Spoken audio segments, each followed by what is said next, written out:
प्यारे साथियों, मैं आपका आदिल सर स्वागत करता हूं टैग क्लासेस के बेहतरीन प्लेटफॉर्म पे। देखिए, आज के वीडियो में आपको हम समझाने वाले हैं कि टैग क्लासेस का मुहिम क्या है, टैग क्लासेस का उद्देश्य क्या है और टैग क्लासेस आपको क्या देना चाहता है और आप टैग क्लासेस से क्या क्या प्राप्त कर सकते हैं।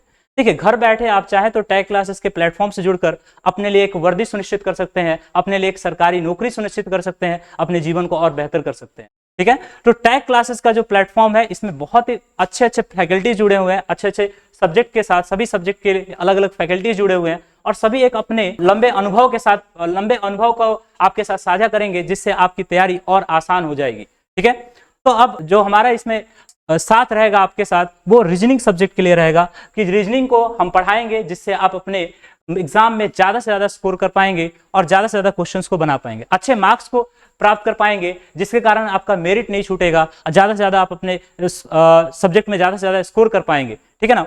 जैसे अगर बात करें रीजनिंग के बारे में, लोग एक नॉर्मल सा कहावत बना रखा है कि रीजनिंग खुद से हो जाएगा। ठीक है, रीजनिंग खुद से नहीं होता। अगर खुद से होने वाला होता तो सभी लोग 20 में 20 स्कोर कर लेते। ठीक है, रीजनिंग अगर आप सही ढंग से नहीं पढ़ेंगे या सही तरीके से नहीं पढ़ेंगे, सही सोर्स से नहीं पढ़ेंगे, तो रीजनिंग में आप कभी कभी हो सकता है किसी सेट में अगर आप क्वेश्चन थोड़ा हल्का आ गया तो आप 20 में 20 कर सकते हैं, अदरवाइज 20 में 20 नहीं कर सकते हैं। रीजनिंग एक बहुत ही स्कोरिंग सब्जेक्ट है। अगर आप चाहते हैं कि आपका स्कोर और अच्छा हो जाए और बढ़ जाए, तो रीजनिंग को आपको पढ़ना पड़ेगा, एक सही सोर्स से पढ़ना पड़ेगा, एक सही तरीके से पढ़ना पड़ेगा, एक सही प्रैक्टिस से पढ़ना पड़ेगा।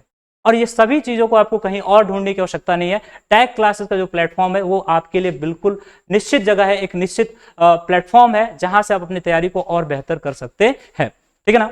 अब देखिए, अब बात करें रीजनिंग के बारे में। रीजनिंग क्या है? देखिए, रीजनिंग जो है लगभग सभी एग्जाम में, सभी वनडे कंपटीशन का जितना भी पेपर है, सब में रीजनिंग पूछा जाता है।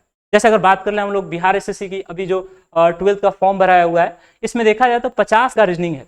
चाहे इसके बाद अगर बता दें, अभी हाल फिलहाल वैकेंसी आने वाला है जिसमें 25,000 या 2500, आप देख लीजिएगा, चेक कर लीजिएगा, जो बिहार एसएससी जो ग्रेजुएशन लेवल पे आने वाला है, उसमें भी 50 का रीजनिंग होगा, चाहे वो पीटी हो चाहे मेंस हो। तो सोचिए रीजनिंग का वेटेज कितना हो सकता है। ठीक है, तो अगर आप रीजनिंग अगर सही से पढ़ रहे हैं, सही आपका प्रैक्टिस है, सही प्लेटफॉर्म से पढ़ रहे हैं, सही सोर्स से पढ़ रहे हैं, तो आप रीजनिंग में 50 में 50 स्कोर कर सकते हैं, कोई बड़ी बात नहीं है। ठीक है, या अगर हम बात करें रेलवे की, अगर वैकेंसी की बात करें, तो अभी एनटीपीसी आ चुका है। ठीक है, एनटीपीसी में लगभग हमको लगता है 2019 के बाद ये पहला ऐसा वैकेंसी है जिसमें इतना सीट आया हुआ है। 2019 के बाद ये पहला एनटीपीसी अपना एग्जाम ले रहा है। इसमें अब अगर आप सीबीटी 1 की बात करें, तो सीबीटी 1 में 30 नंबर का रीजनिंग है, और सीबीटी 2 की बात करें तो 35 नंबर का रीजनिंग है। अगर आप रीजनिंग नहीं पढ़ते हैं, अगर आप सोचते हैं कि भाई कि हम रीजनिंग ऐसे ही कर लेंगे, ऐसे ही प्रैक्टिस हो जाएगा, तो नहीं होगा। तो रीजनिंग को सही तरीके से पढ़ना है, एक बार पूरी तरीके से पढ़ के एक बार पूरी तरीके से उसे खत्म करना होगा, ताकि आप अपने मार्क्स को और अच्छे से इंप्रूव कर पाए। देखिए, रीजनिंग पढ़ने का मतलब यह हो गया कि आप अपने मार्क्स को और बढ़ा रहे हैं, आप कट ऑफ के पार नहीं जा रहे हैं, कट ऑफ से बहुत आगे चले जा रहे हैं। ठीक है ना। अगर रीजनिंग की बात करें, रीजनिंग आपको बनाते समय ये फील हो जाएगा कि भाई इसका आंसर ये है। ठीक है ना, रीजनिंग बनाते समय आपको फील हो जाएगा कि भाई इसका आंसर ये है। यानी कहने का मतलब हो गया कि आप अपने मार्क्स को और बढ़ा रहे हैं। ठीक है ना, और आपके अंदर कॉन्फिडेंस फिल कर देगा, ताकि आप अपने मार्क्स को और बढ़ा पाए।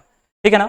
तो सबसे बेहतर बात ये है कि हम रीजनिंग क्यों ना पढ़ लें, और सबसे आसान सब्जेक्ट भी माना जाता है रीजनिंग। ठीक है, मगर कुछ सब्जेक्ट मत देखिए, जैसे रीजनिंग के कुछ टॉपिक्स की अगर बात करें, अगर वो आप नहीं पढ़ते हैं सही सोर्स से या सही तरीके से नहीं पढ़ते हैं, तो आपके क्वेश्चन एग्जाम में बनना मुश्किल हो जाएंगे। जैसे साइलोक हो गया, पजल हो गया, सिटिंग अरेंजमेंट वगैरह हो गया, ये ऐसे चैप्टर्स हैं जो अगर आप सही से नहीं पढ़ते हैं, अगर ये आप उसको सही से प्रैक्टिस नहीं करते हैं, इसको कर नहीं पाएंगे एग्जाम में। ठीक है, तो सबसे पहली बात आपको बता दें कि रीजनिंग जरूर पढ़ें, और रीजनिंग पूरा पढ़ें। रीजनिंग पूरा पढ़ने से फायदा ये होगा कि आप एग्जाम में जितने भी क्वेश्चन आ रहे होंगे, आप सभी के सभी क्वेश्चन आप सॉल्व कर पा रहे होंगे। ठीक है, यानी हमारे कहने का मतलब ये हो गया कि रीजनिंग एक ऐसा सब्जेक्ट है जिससे आप अपने स्कोर को बढ़ा सकते हैं। ठीक है ना। और देखिए, रीजनिंग सिर्फ आपके बिहार एसएससी में नहीं, ग्रुप डी में नहीं, एनटीपीसी में नहीं, एसएससी जीडी में नहीं, बल्कि एसएससी के डिफरेंट एग्जाम्स होते हैं, चाहे आप आईबीपीएस पीओ ले लीजिए, उन सभी में रीजनिंग पूछा जाता है। आजकल देखा जाए तो रीजनिंग एक ऐसा सब्जेक्ट हो चुका है जो छोटे से लेकर बड़े एग्जाम तक, बड़े कॉम्पिटेटिव एग्जाम में सब में पूछा जाता है।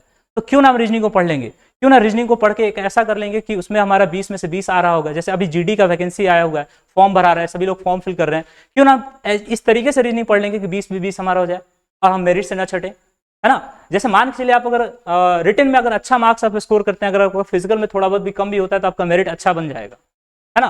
बहुत लोग क्या करते हैं, फिजिकल में ज्यादा मतलब स्कोर करने के चक्कर में रिटन अपना कमजोर कर लेते हैं और रीजनिंग नहीं पढ़ते।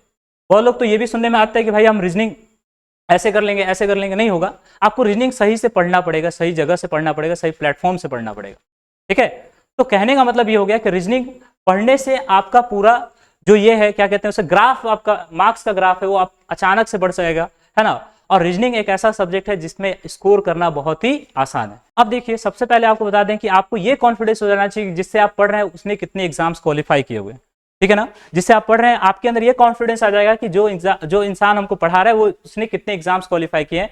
तो लगभग हमको एक बार सीजीएल मेंस देने का सौभाग्य प्राप्त है, ठीक है, और एक बार एमटीएस टाइपिंग देने का सौभाग्य प्राप्त है, और एक बार आपको एनडीए इंटरव्यू देने का सौभाग्य प्राप्त है, ठीक है ना। तो कहने का मतलब हो गया कि जितने भी एग्जाम्स हमने क्वालिफाई किया या हम मेरिट से छठे, तो कहीं ना कहीं हमारे पास वो अनुभव होगा जो हम आपके साथ साझा करेंगे, जिससे आप अपनी तैयारी को और बेहतर कर सकते हैं, ठीक है ना।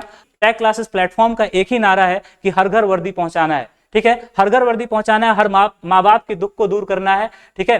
तो आप इस मुहिम के साथ जुड़े और हम सभी के साथ जुड़कर हमारे हाथों को मजबूत करें, ज्यादा से ज्यादा वीडियो को शेयर करें, उस सभी गांव के बच्चों के पास पहुंचाएं जो उनके पास पैसा नहीं है और वो वंचित है एजुकेशन से, उनके पास भी शिक्षा पहुंचना चाहिए। और देखिए, हमारे प्लेटफॉर्म के जो हमारे जुबैर सर हैं, उनका एक ही नारा है कि हर जगह शिक्षा पहुंचना चाहिए, हर बच्चे के पास शिक्षा पहुंचना चाहिए, कोई भी पैसे के बगैर वंचित नहीं रहना चाहिए शिक्षा से। इसलिए जुबैर सर ने अभी एक ऑफलाइन सेंटर के लिए अभी बैच हम लोग का चल रहा है, 1 रुपए में मैथ।